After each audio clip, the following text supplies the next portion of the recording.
Dan juga nanti kita berharap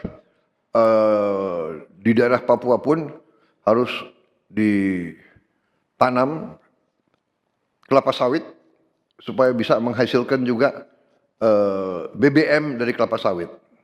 Mulai tahun depan, Menteri ESDM melaporkan ke saya kita tidak akan import solar lagi dari luar negeri. Mulai tahun depan.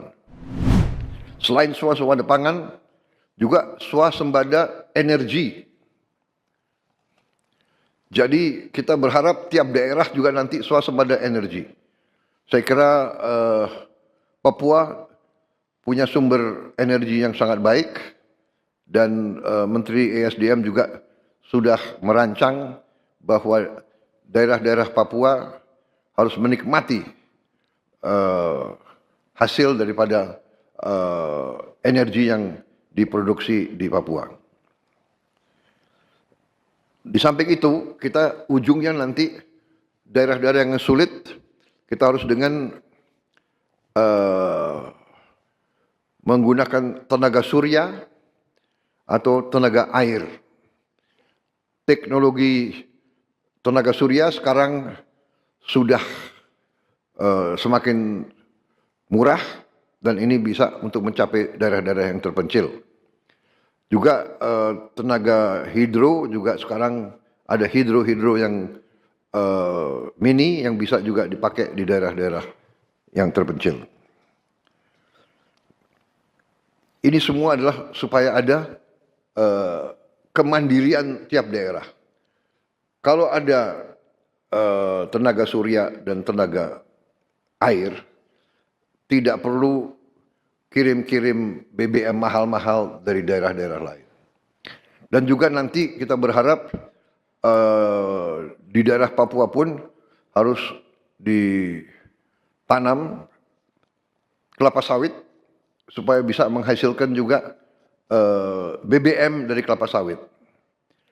Juga tebu menghasilkan etanol.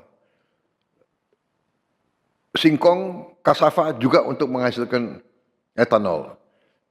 Sehingga kita rencanakan dalam 5 tahun semua daerah bisa berdiri di atas kakinya sendiri, swasembada pangan dan swasembada energi. Dengan demikian, kita akan menghemat ratusan triliun untuk subsidi, ratusan triliun untuk import BBM dari luar negeri. Tahun ini, tiap tahun kita mengeluarkan ratusan triliun untuk import BBM. Kalau kita bisa tanam kelapa sawit, tanam singkong, tanam tebu, pakai tenaga surya dan tenaga air, bayangkan berapa ratus triliun kita bisa hemat tiap tahun. Menteri SDM, berapa import kita BBM dari luar? 520 triliun. Bayangkan, kalau kita bisa potong setengah berarti ada 250 triliun. Apalagi kita bisa potong 500 triliun. 500 triliun itu berarti tiap kabupaten bisa punya, kemungkinan bisa punya 1 triliun. Tiap kabupaten. Bagaimana membangunnya kita coba? Bayangkan kita biar negara kayak apa. Ini bisa kita lakukan. Potensinya ada, rencananya ada dan kita akan buktikan. Kita akan buktikan bahwa kita menuju ke situ. Tidak bisa seketika, tapi kita sudah mulai ke arah situ. Mulai tahun depan, Menteri ESDM melaporkan ke saya kita tidak akan import solar lagi dari luar negeri. Mulai tahun depan. Kita harapkan dalam 4 tahun kita juga bisa tidak import bensin dari luar. Saudara-saudara,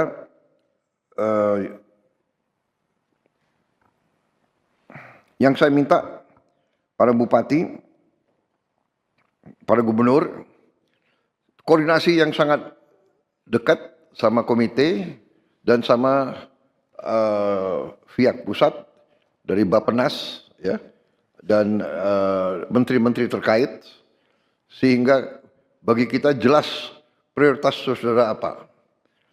Silakan saudara-saudara merancang, para bupati sama gubernur, apa yang menjadi perhatian utama saudara-saudara, kesulitan utama saudara-saudara, prioritas saudara-saudara.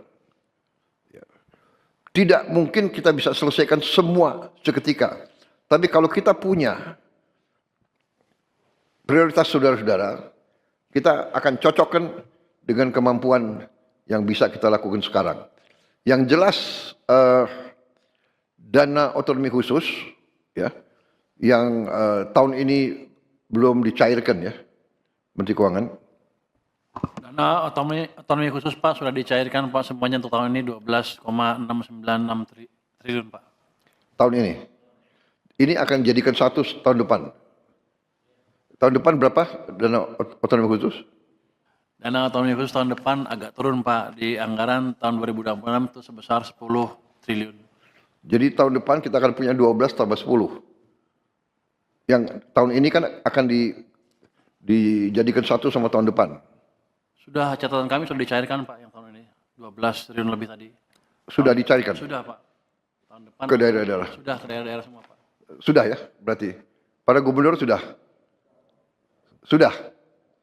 Oke, tahun depan kita coba kalau ada penghematan di bidang lain kita samakan kembali, ya.